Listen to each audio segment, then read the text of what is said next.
नमस्कार, मैं हूं सारिका पंकज और एक बार फिर से हाजिर हूं पंचतंत्र की कहानी लेकर। आज की जो कहानी है, आइए देखते हैं उसमें क्या है। दो मित्र धर्म बुद्धि और पाप बुद्धि हिम्मतनगर में रहते थे।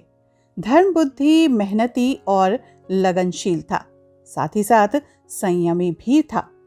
इसलिए वो जो भी काम करता उसे सफलता मिलती थी। इधर धर्म बुद्धि के विचार और रहन सहन बिल्कुल अलग थे। वो आलसी और कामचोर तो था ही, उसके अंदर लोभ और लालच भी भरा हुआ था। इसलिए वो बहुत बार अभाव में रहता।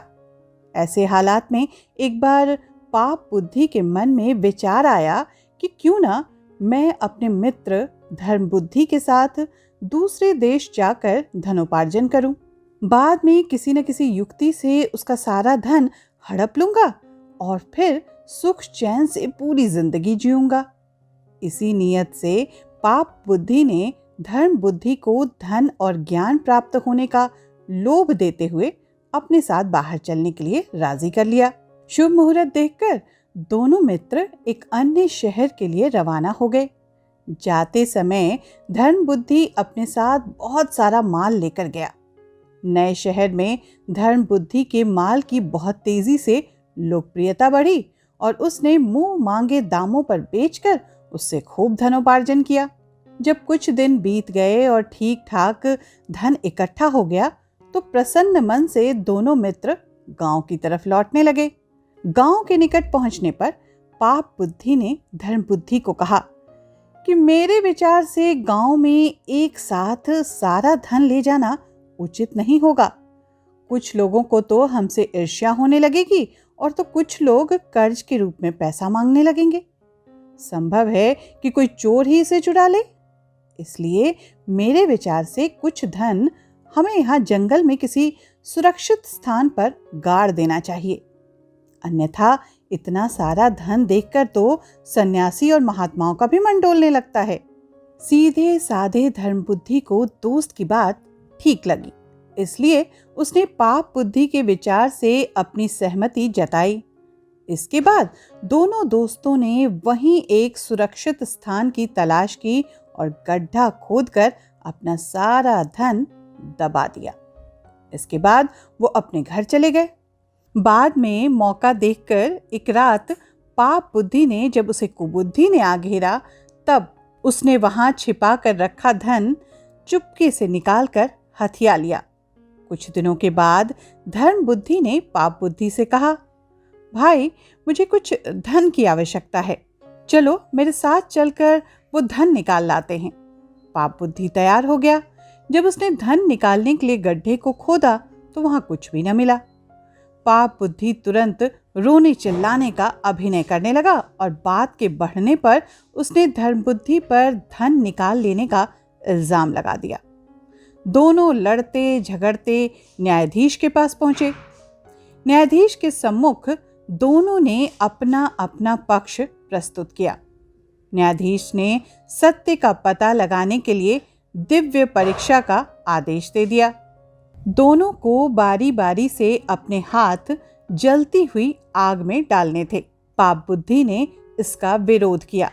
उसने कहा कि वन देवता गवाही देंगे। न्यायाधीश ने यह बात मान ली। पाप बुद्धि ने अपने बाप को एक सूखे हुए पेड़ के खोखले में बिठा दिया। न्यायाधीश ने पूछा तो आवाज आई कि चोरी धर्म बुद्धि ने की है। तभी धर्म बुद्धि ने पेड़ के नीचे आग लगा दी। पेड़ जलने लगा और उसके साथ ही पाप बुद्धि का बाप भी जलने लगा। फिर तो बुरी तरह से रोने चिल्लाने लगा। थोड़ी देर में उस वृक्ष की जड़ से पाप बुद्धि का पिता आग से झुलसा हुआ निकला, जिसने वन देवता की साक्षी का सच्चा भेद प्रकट कर दिया। न्यायाधीश को बहुत गुस्सा आया और उसने उस काल के रिवाज और नीति नियमों के मुताबिक पाप बुद्धि को मौत की सजा सुना दी और धर्म बुद्धि को उसका पूरा धन दिलवाया। इस कहानी से ये शिक्षा मिलती है कि मनुष्य का धर्म ये है कि वो सही उपाय के साथ ही सही दोस्त भी चुने। भारतीय साहित्य में नीति कथाओं की तो भरमार है, उसमें भी पंचतंत्र की कहानियों का तो कहना ही क्या। ये नीति कथाएं संस्कृत में पंडित विष्णु शर्मा द्वारा रची गईं। और वाचिक परंपरा में पीढ़ी दर पीढ़ी जिंदा रहीं। इसकी महत्ता का अनुमान इससे भी लगा सकते हैं कि इसका अनुवाद विश्व की लगभग सभी भाषाओं में हो चुका है। मूल रूप में संस्कृत में रचित ये ग्रंथ हिंदी भाषा के कई विदेशी भाषाओं में प्रकाशन के बाद छप सका। पंचतंत्र का कथानक 5 भागों में बांटा हुआ है, जिसकी मुख्य नीति है मित्रभेद, मित्रलाभ, कौवे एवं उल्लुओं से सीख, हाथ लगी चीजों का निकल जाना और जिसको परखा नहीं गया हो उसे करने से पहले सावधानी बरतना।